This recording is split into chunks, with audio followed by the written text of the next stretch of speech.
My getting into game design story is very uninspiring. I just played a ton of League of Legends, way too much League of Legends. And then I went to college and realized that my major was going to make me hate my life. I majored in economics.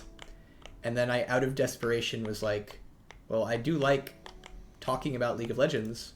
Perhaps I could design League of Legends. And then I applied to Riot and did fairly well in my design interviews.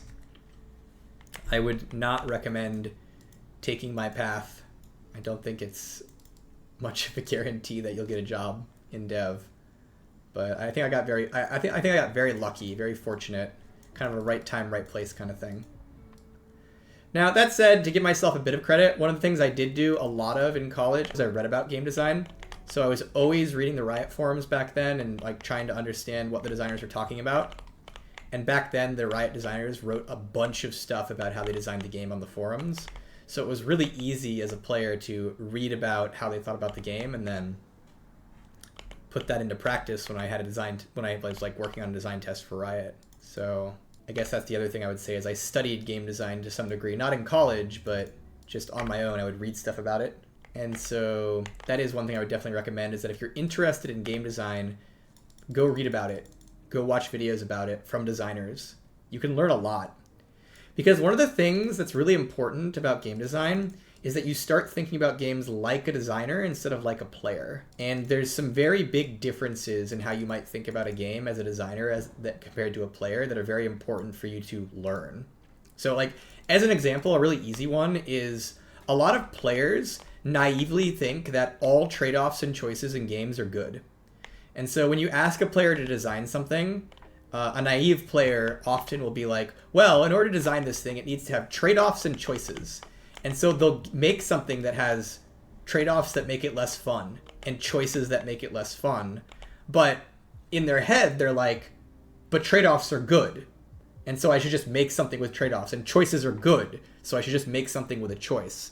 When the reality is, a lot of choices that you could make are potentially really bad for the game and really bad for the people playing the game.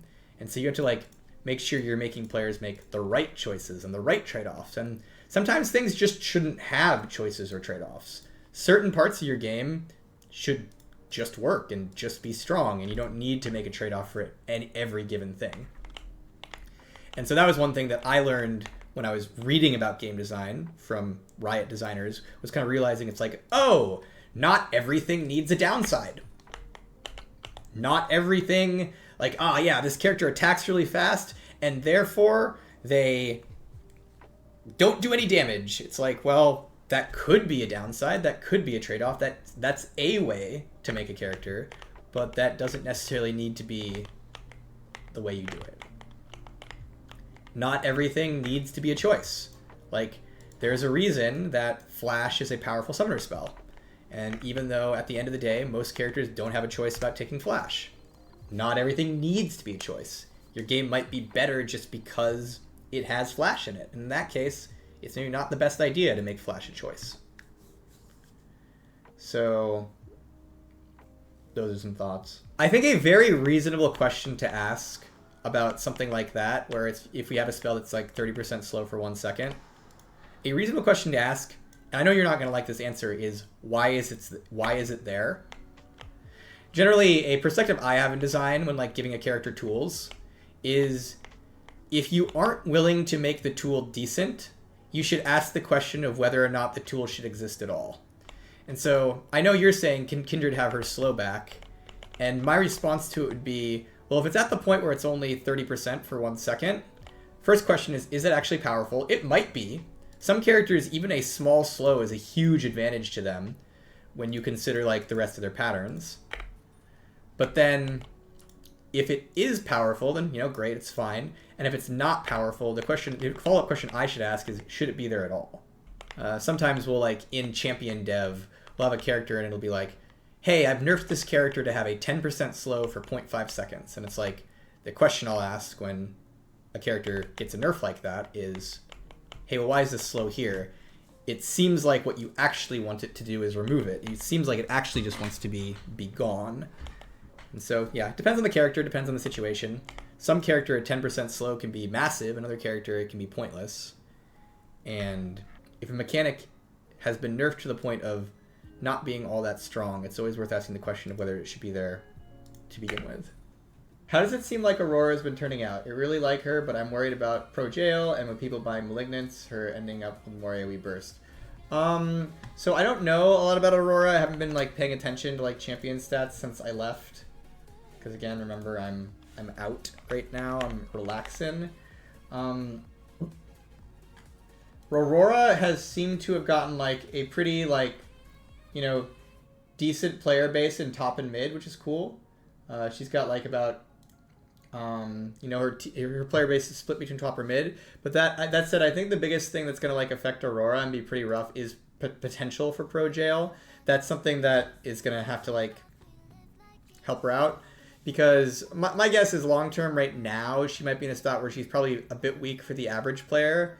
And so I would worry if she's, you know, still really strong in pro.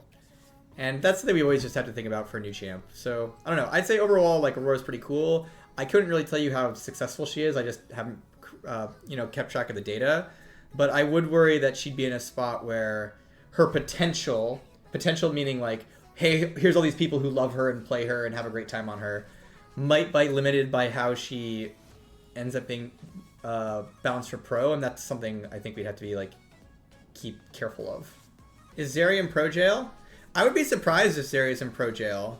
We nerfed her because we didn't want mid to be a thing, and she was already 30% pick rate when she was nerfed. So I'll be honest, I was a little surprised we nerfed ZERI, but I think it's reasonable to have nerfed her because what the team was trying to avoid is 80 carries mid at Worlds, and so being extra safe on that is probably pretty important.